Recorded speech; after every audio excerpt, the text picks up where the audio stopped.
अस्सलामुअलैकुम दोस्तों, welcome back to my channel nature test Arslan Saeed.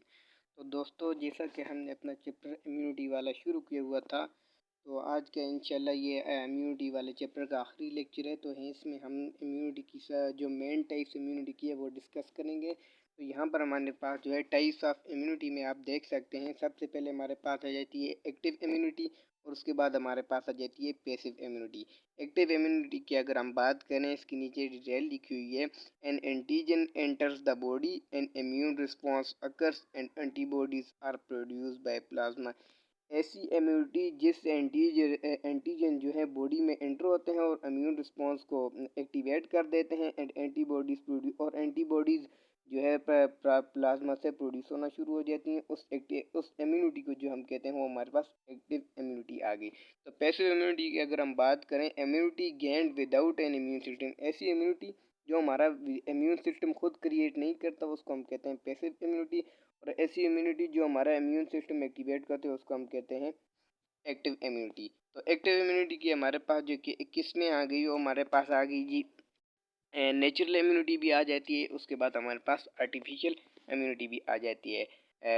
Natural immunity हमारे पास जो है gained by being infected active, यानी जो हमारे बॉडी में कुदरती तौर पर जो इम्यूनिटी मौजूद होती है उसको हम कहते हैं natural immunity. Gained by being infected, किसी इन्फेक्टेड चीज़ से भी हम इसको गेन कर सकते हैं। Mother to baby across placenta और ब्रेस्ट मिल्क, यानी माँ से बच्चे में भी मुंतकिल हो सकती है। ये है जो है नेचुरल इम्यूनिटी होती है।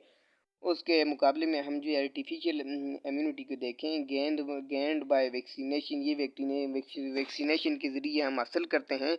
इंजेक्टेड एंटीबॉडीज़ पैसिव, यानी इसमें जो है एंटीबॉडीज़ जो है बॉडी में एंटर की जाती हैं थ्रू सिरिंज या थ्रू किसी और मेडिसिन वगैरह के। तो फिर इसके बाद हमारा जो टॉपिक आ जाता है वो इम्पोर्टेंट है फॉर एग्जामिनेशन, फॉर एमडीकेट ईटा वगैरह के लिए, वो हमारे पास आ जाता है वैक्सीनेशन। वैक्सीनेशन ऐसा प्रोसेस है जिसमें किसी इंसान को वैक्सीन दी जाती है। उस प्रोसेस को हम कहते हैं the process in which humans to give vaccine through syringe is called vaccination. तो इसमें हमारे पास जो है वैक्सीन किसे कहते हैं, जो एजेंट जो जो सब्सटेंस या जो कोई लिक्विड सब्सटेंस किसी ह्यूमन को दी जाती है उसको हम वैक्सीन कहते हैं। इस प्रोसेस को वैक्सीनेशन कहते हैं। Vaccine preparation containing antigens which is used to stimulate an immune response artificially.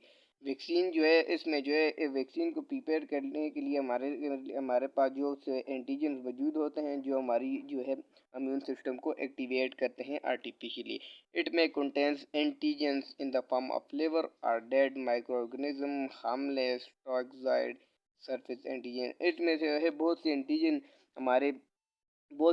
जो है मुश्तमिल होती हैं, पाई जाती हैं वैक्सीन में इन द फॉर्म ऑफ लिव, या कुछ हमारे पास लाइव भी होती हैं, कुछ हमारे पास डेड भी होती हैं। लाइव का मतलब क्या है, जब वो हमारी बॉडी में इंजेक्ट करती हैं तो वो ऑटोमेटिकली अपना फंक्शन शुरू कर देती हैं। या फिर कुछ हमारे पास जो है होती हैं डेड माइक्रो ऑर्गेनिज्म इम्यूनिटी, जो है जो कुछ अरसे के बाद हमारी बॉडी में अपना फंक्शन जो है परफॉर्म करती हैं। उसके बाद जो है how vaccine can provide long term immunity, ये क्वेश्चन भी बनकर एग्जाम में आता है। How vaccine can provide, vaccine कैसे प्रोवाइड की जाती है लॉन्ग टर्म इम्यूनिटी का। हम वैक्सीन को कैसे प्रोवाइड कर सकते हैं किसी भी ह्यूमन या किसी और लिविंग ऑर्गेनिज्म को लॉन्ग टर्म इम्यूनिटी के लिए। वैक्सीन में सबसे पहले vaccine contain antigen that stimulate and response, ये मैंने आपको बता दी बेंटी। वैक्सीन के अंदर हमारे पास जो है एंटीजन मौजूद होते हैं जो हमारे इम्यून सिस्टम को एक्टिवेट करते हैं। उसके बाद जो है macrophages take up by virus by phagocytosis. Macrophages जो है वायरस को टेक अप करते हैं by phagocytosis.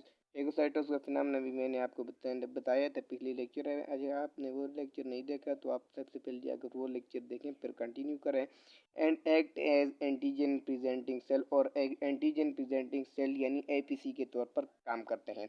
Lymphocyte bind to these, lymphocyte इन सब के साथ जोड़ता है एंड अंडर कोलोनल सेक्शन और कोलोनल सेक्शन के जरिए। कोलोनल एक्सपेंशन भी मैंने कोलोनल सिलेक्शन भी आपको बताया था और कोलोनल एक्सपेंशन भी। Clonal expansion then occur by mitosis, clonal expansion जिसमें जो है माइटोसिस के जरिए शुरू हो जाती है, इसके बारे में मैंने आपको बताया। क्लोनल एक्सपेंशन के अगर आपने नहीं देखा तो मेरे लेक्चर में जाकर देख सकते हैं प्लेलिस्ट में। मेमोरी सेल आर फॉर्म, फिर मेमोरी सेल बन जाते हैं, इनके बारे में मैंने आपको बताया। Booster is use to further stimulate memories formation, और बूस्टर जो है फिर मज़ीद इस्तेमाल किए जाते हैं मेमोरी सेल को स्टिमुलेट करने के लिए। उसके बाद हमारे पास जो है poor response to vaccine due to vaccine का जो है पुअर रिस्पॉन्स क्यों होता है। सफ़र फ्रॉम माल न्यूट्रिशन, जब हम जो है जब हमारी खुराक में जो न्यूट्रिशन वगैरह नहीं होती, हमारी खुराक जो है मेल न्यूट्रिशन होती है and don't have enough protein, हम जो है इतनी प्रोटीन नहीं खा रहे होते टू मेक एंटीबॉडीज, जो हमारे जिस्म में एंटीबॉडीज़ बना लें, आर क्लोन ऑफ लिम्फोसाइट्स या लिम्फोसाइट्स के क्लोन्स बना लें। Defective immune system and don't develop necessary B and T cells clone, और इससे हमारा इम्यून सिस्टम जो है डिफेक्टिव होता है और उससे हमारे पास जो है नेसेसरी जो हमारे पास इम्यून सेल बी सेल्स और टी सेल्स नहीं बनते जो हमारी बॉडी को एक्वायर होते हैं फॉर इम्यूनिटी के लिए। उसके बाद हमारे पास जो वैक्सीनेशन प्रोग्राम से हमारे पास इरेडिकेशन ऑफ स्मॉल बॉक्स की एक डिजीज़ है जिसमें हमारे मुंह पर वगैरह पर हमारी जो है जिस्म पर जो है जो मोटे मोटे छाले वगैरह या रैशेस वगैरह पड़ना शुरू हो जाते हैं। इसमें हमारे पास इरेडिकेशन ऑफ स्मॉल बॉक्स की इरेडिकेशन क्या है। Variola virus was stable. It did not mutate and change cell surface antigen. वेरुला एक वायरस जो स्टेबल है, जो अपने आप के म्यूटेट भी नहीं करता और अपनी जो है सेल सरफेस के एंटीजन को चेंज भी नहीं करता। यानी जो स्मॉल बॉक्स ये इरेडिकेशन या स्मॉल बॉक्स किस तरह फैलता है उसकी यहाँ पर वजूहत लिखी है। Vaccine was made from a harmless strain में, इसके लिए वैक्सीन बनाई जाती है फ्रॉम हार्मलेस स्ट्रेन से ऑफ अ सिमिलर वायरस, उसी जैसे एक वायरस है। Live vaccine is more effective, इसके लिए लाइव वैक्सीन जो है मोर इफेक्टिव होती है। Infected people can be easily identified, इससे इन्फेक्टेड पीपल जो है आसानी से उनको आइडेंटिफाई किया जा सकता है लाइव वैक्सीन से। वैक्सीन वाज फ्रीज, वैक्सीन जो है फ्रीज भी होता है, dried and can be kept at high temperature for as long as 6 month. Vaccine को जो है हम जो है खुश्क भी रखते हैं और फ्रिज में भी रखते हैं और उसके टेम्परेचर और उसको जो है हाई टेम्परेचर में रखते हैं 6 मंथ के लिए। डिड नॉट इफेक्ट एनिमल्स को इफेक्ट नहीं करती। एजियर टू ब्रेक ट्रांसमिशन साइकिल, और उसका ट्रांसमिशन साइकिल इससे आसानी से तोड़ा जा सकता है इस बैक्टीरिया वेरियोला का। उसके बाद हमारे पास जो है हेड जो इम्यूनिटी है interrupts transmission in population so that those who are susceptible never encounter the infections agents कंसाइड। हेड जो है किसी भी भेड़ बकरियों के जो है झुंड वगैरह को हेड भी हम कहते हैं। Why measles cholera malaria and TB have not been eradicated, ये भी हमारे पास एक सवाल भी आ जाता है। मीजल्स कोलरा मलेरिया और टीबी जो हमारे पास TB have not been eradicated, उनकी जो वो हमारे पास क्यों इरेडिकेटेड है, वो फैलते क्यों नहीं है। एंटीजेंस वेरिएशंस में हमारे पास है antigen drift, minor change in the viral antigens, उनके जो है वायरल एंटीजन में थोड़ा सा चेंज होता है। Memory cells are still able to recognise them and start a secondary response, memory cell के पास एबिलिटी होती है वो अपने आप को रिकग्नाइज कर सकते हैं और फिर अपना सेकेंडरी फेज शुरू कर सकते हैं।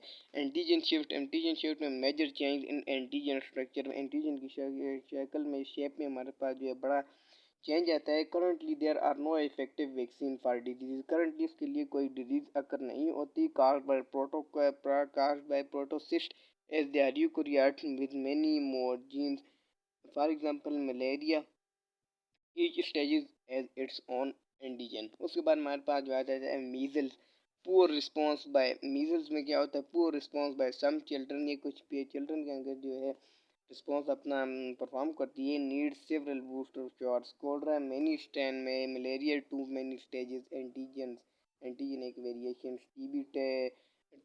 टीबी हमारे पास जो आ जाता है सिम्टम्स में नॉट भी शोन, माइकोबैक्टीरियम ट्यूबरकुलोसिस की वजह से टीबी फैलती है। तो ये है इंशाल्लाह हमारा जो है ये वाला चैप्टर जो है क्लोज हो गया है। तो इंशाल्लाह इससे बाद हम जो है केमिस्ट्री का एक चैप्टर शुरू करेंगे, या फिर आपने मुझे कमेंट सेक्शन में बताना है इसके बाद में कौन सा चैप्टर मुझे जो है इस चैनल पर अपलोड करना चाहिए, या फिर कौन सा जो टॉपिक है, ये कौन सी जो सब्जेक्ट है जिसमें आपको जो है डिफ़िकल्टी तो होती है। तो इंशाल्लाह मैं उसी के बारे में वीडियो रिकॉर्ड करूँगा। तो thanks for watching my video, stay connected, अल्लाह हाफ़िज़।